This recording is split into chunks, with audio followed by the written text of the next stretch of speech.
Hi, we all know the Islamic State plans to dominate the world. They even released a map showing the countries they plan to seize by the year 2020.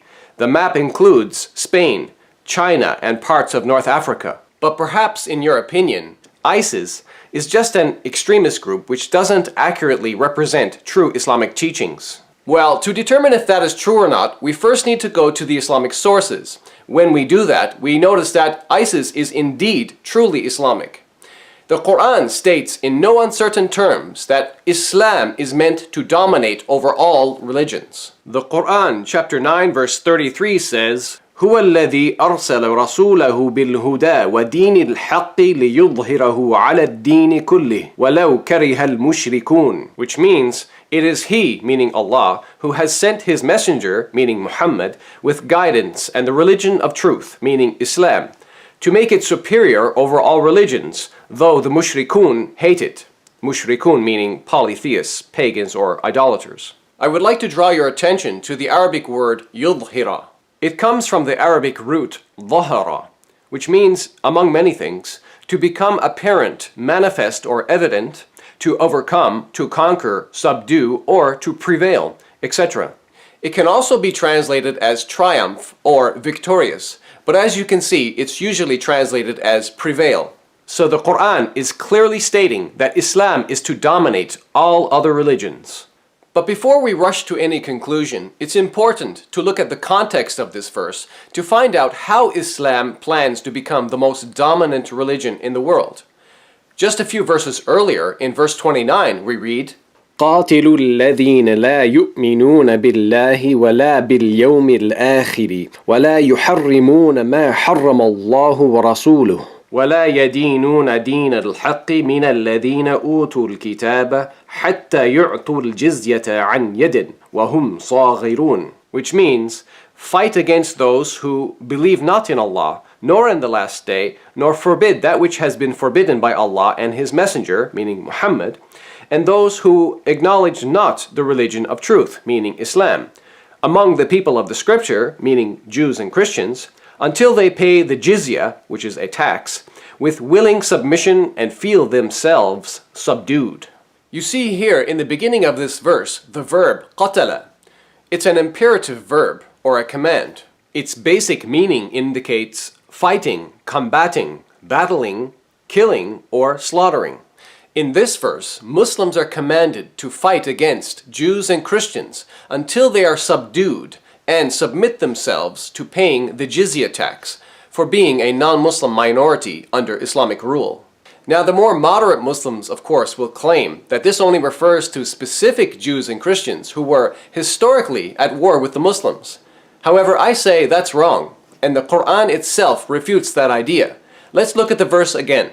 The Quran is talking about the Jews and Christians who, quote, لا يدينون دين الحق, which means who do not acknowledge or follow the religion of truth, meaning Islam. Therefore, this refers to all Jews and Christians.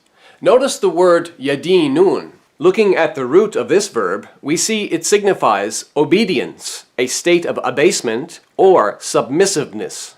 Now, this is why Jews and Christians should be very concerned. You don't have to be hostile or aggressive towards Islam to be considered a primary target for Islamic domination. As a Jew or Christian, you are already a target because you do not accept or follow Islam. So there is no doubt Islam sees itself at war with Jews and Christians. In fact, the following verse also proves the nature of Islam's conflict with Jews and Christians is not only a military one, but is also a religious or spiritual one.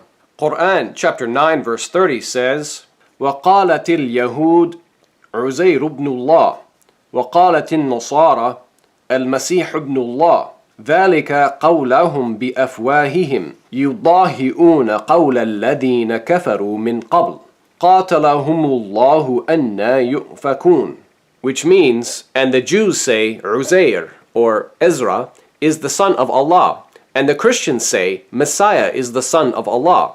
That is a saying from their mouths.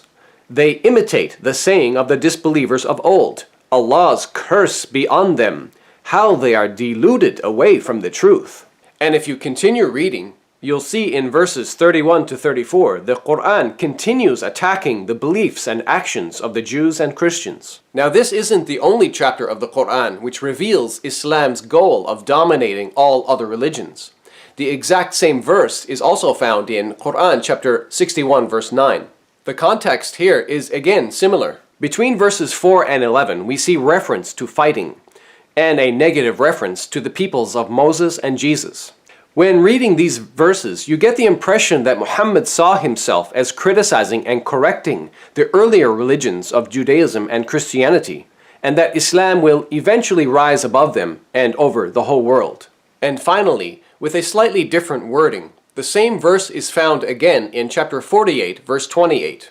هو الذي أرسل رسوله بالهدى والدين الحق ليظهره على الدين كله وكفى بالله شهيدا. Which means, He it is who has sent His messenger, meaning Muhammad, with guidance and the religion of truth, meaning Islam, that He may make it superior to all religions, and all-sufficient is Allah as a witness.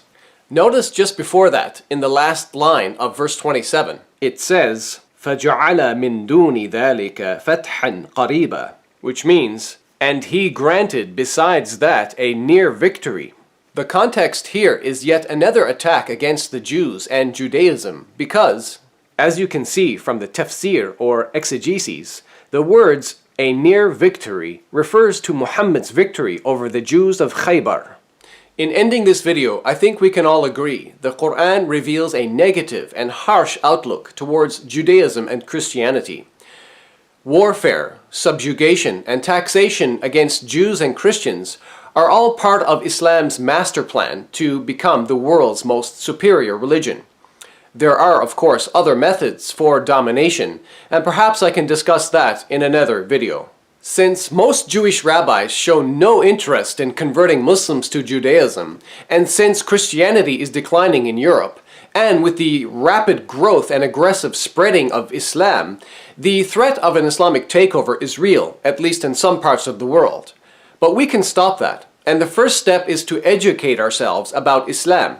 On that note, I hope this video has been educational for you. Thank you for watching. God bless you.